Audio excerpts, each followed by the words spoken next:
প্রিয় শিক্ষার্থী, আজকে আমরা আরেকটি ভিন্নরূপ বন্ধন, যদিও এটার গুরুত্ব কম, তবে জেনে রাখা খুবই দরকার।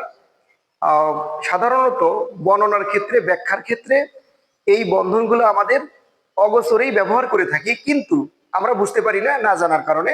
আজকে সেরকম দুটি বন্ধন, একটি সিগমা বন্ধন আর একটি পাই বন্ধন।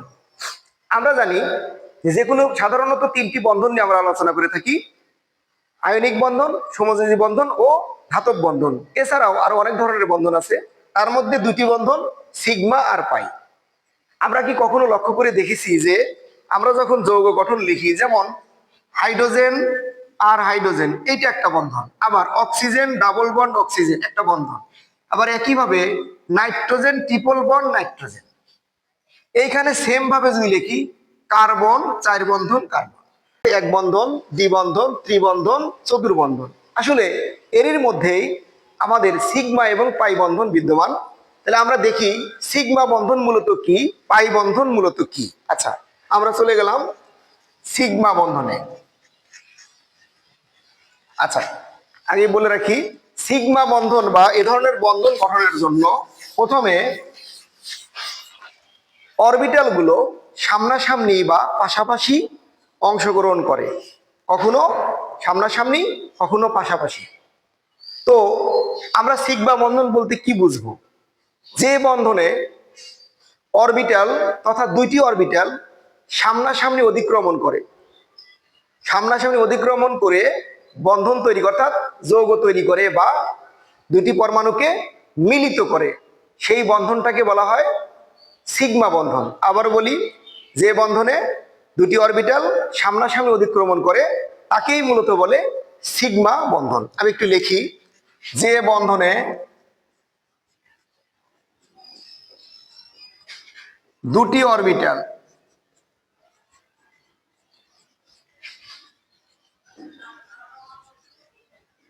অরবিটাল সামনা যে বন্ধনে দুটি অরবিটাল সামনাসামনি সামনাসামনি অধিক্রমণ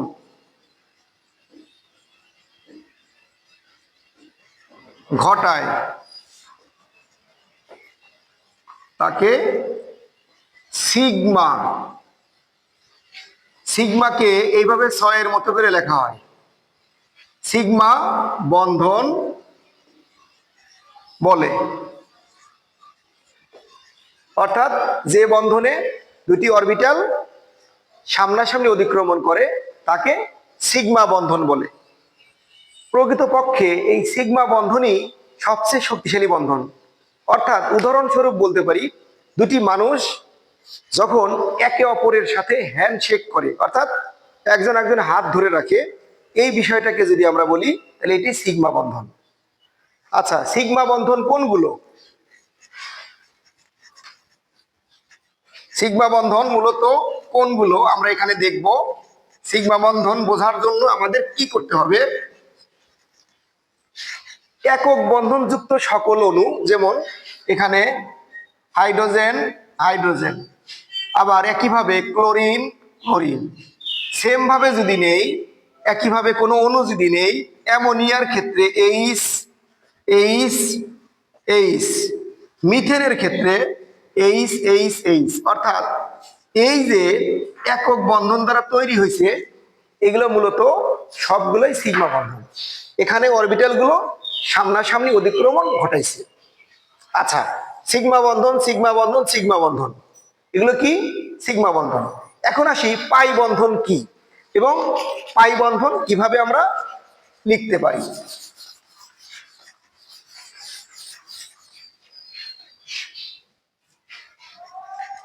আচ্ছা, পাই বন্ধন, পাই বন্ধন, পাই বন্ধন। আচ্ছা, পাই বন্ধন কি? যে বন্ধনে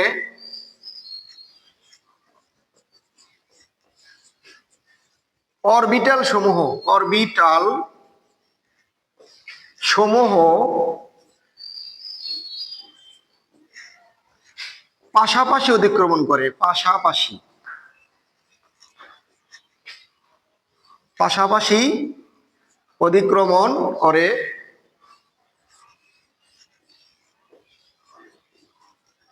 বা অতিক্রমণ ঘটায়, অতিক্রমণ অতিক্রমণ ঘটায় তাকে পাই বন্ধন বলে। তাকে কি বলে? তাকে পাই বন্ধন বলে। আচ্ছা, পাই বন্ধনকে মূলত আমরা যে পাই লেখি গাণিতিক, সেইটাতেই প্রকাশ করা হয় পাই বন্ধন, পাই বন্ধন। আচ্ছা, এখন এই সিগমা এবং পাই আমরা গাণিতিক ভাবে অর্থাৎ চিত্রের মাধ্যমে দেখব। চিত্রের মাধ্যমে আমরা এটা দেখব সিগমা এবং পাই কি। এইখানে আমি কয়েকটি নিলাম, যেমন হাইড্রোজেন হাইড্রোজেন এক, oxygen double bond oxygen, nitrogen triple bond nitrogen এবং কার্বন চতুর্থ বন্ড কার্বন।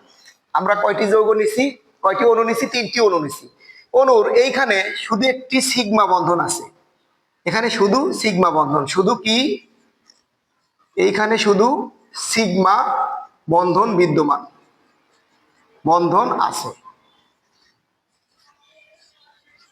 এইখানে আমি বলে রাখি, একাধিক বন্ধন যখন তৈরি হবে তখন একটি সিগমা বাকিটা পাই।